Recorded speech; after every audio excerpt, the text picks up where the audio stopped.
مجھ سے کسی نے پوچھا کون ہو آپ؟ میں نے جواب دیا میں وہ فقیر ہوں جس کو اس کی اپنی ماں بھی نہیں پہچانتی۔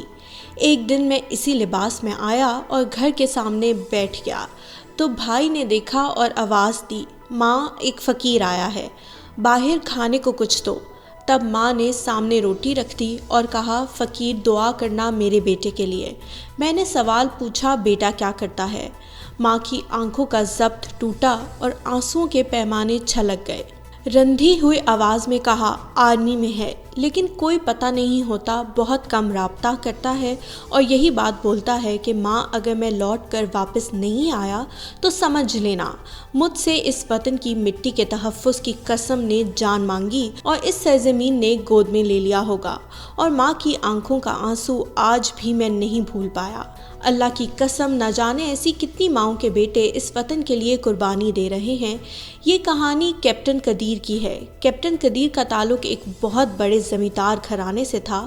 خود کیپٹن قدیر 300 ایکڑ قابل کاشت اراضی کا ذاتی مالک تھا۔ سونے کا چمچہ منہ میں لیے پیدا ہونے والا یہ نوجوان جب بڑا ہوا تو وطن عزیز کی حفاظت کے لیے پاک فوج میں بھرتی ہو گیا۔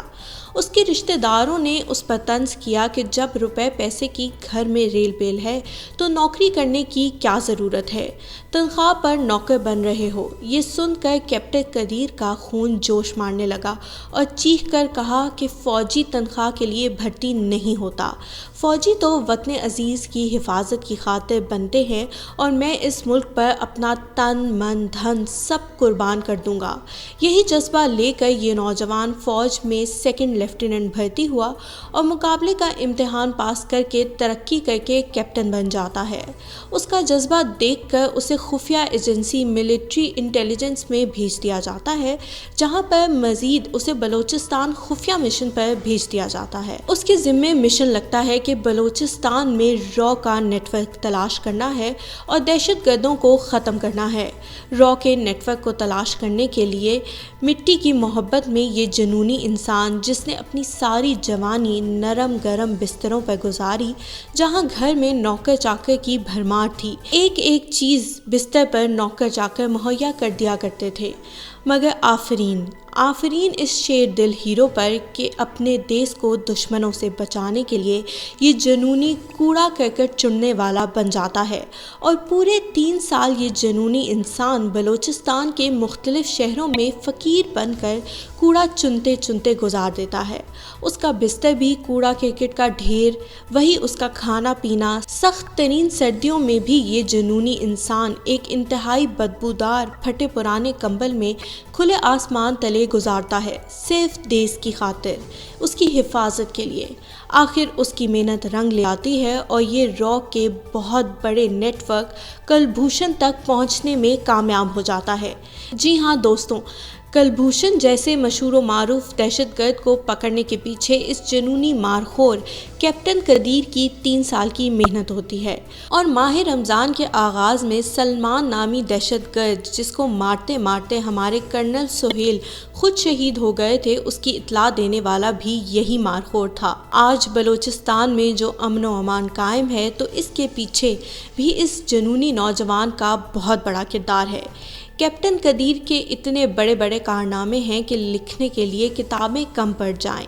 یہ کیسا انسان تھا کہ 300 ایکڑ اراضی کا مالک شخص کس طرح 3 سال کوڑا چننے والا فقیر بنا رہا، کس طرح بدبودار کمبل میں اس نے 3 سال گزار دیے۔ ایسے لوگ انسان ہرگز نہیں ہو سکتے، یہ فرشتہ تھا۔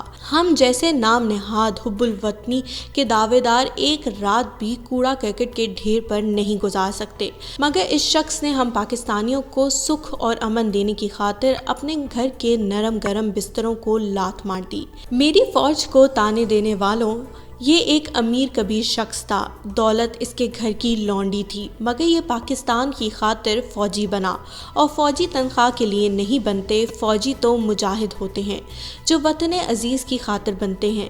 شہید کیپٹن قدیر میرے ہیرو، میرے پاس آپ کی تعریف کے لیے الفاظ نہیں ہیں۔ آپ عظیم ہیں۔ ہاں اتنا کہتی ہوں کہ شہید کیپٹن قدیر جیسے مجاہدوں کے مٹی سے اٹے ہوئے بوٹ چومنا، آنکھوں سے لگانا میرے لیے بہت بڑی سعادت کا درجہ رکھتا ہے۔ میرے پیر و مرشد میری فوج ہے، میرے شہید ہیں۔ کیپٹن قدیر شہید، آپ کے کارنامے تاریخ میں سنہری الفاظ سے لکھے جائیں گے، خاص طور پر کلبھوشن کو پکڑنے کے لیے جس طرح آپ نے 3 سال کوڑا کرکٹ کے ڈھیر پر گزار دیے۔ اے پاک فوج کے شہیدوں، ہم پاکستانی تمہارے احسان مند ہیں، ہم یاد رکھیں گے، مت سمجھو ہم نے بھلا دیا۔ شہید تم سے یہ کہہ رہے ہیں کہ لہو ہمارا بھلا نہ دینا۔ بار بار میرے سامنے کیپٹن قدیر کی کوڑا کرکٹ والی تصویر گھومتی ہے، مٹی سے اٹے ہوئے پاؤں، میلے کچیلے پھٹے کپڑوں میں بھی اس کی آنکھوں میں ایک چمک ہے، چیتے جیسی چمک، شہزادہ لگ رہا ہے۔ وطن کی مٹی گواہ رہنا، وطن عزیز کی خاطر ہم نے کیسے کیسے خوبصورت شہزادے قربان کیے۔ پاکستانیوں، قدر کرو اپنے شہیدوں کی، اپنی فوج کو عزت دو اور فوج کے شانہ بشانہ کھڑے ہو جاؤ۔ اگر فوج کے شانہ بشانہ نہ کھڑے ہوئے تو یاد رکھنا پاکستان دشمنوں، داستان تک نہ ہوگی تمہاری داستانوں میں۔ پاک فوج زندہ باد، پاکستان پائندہ باد۔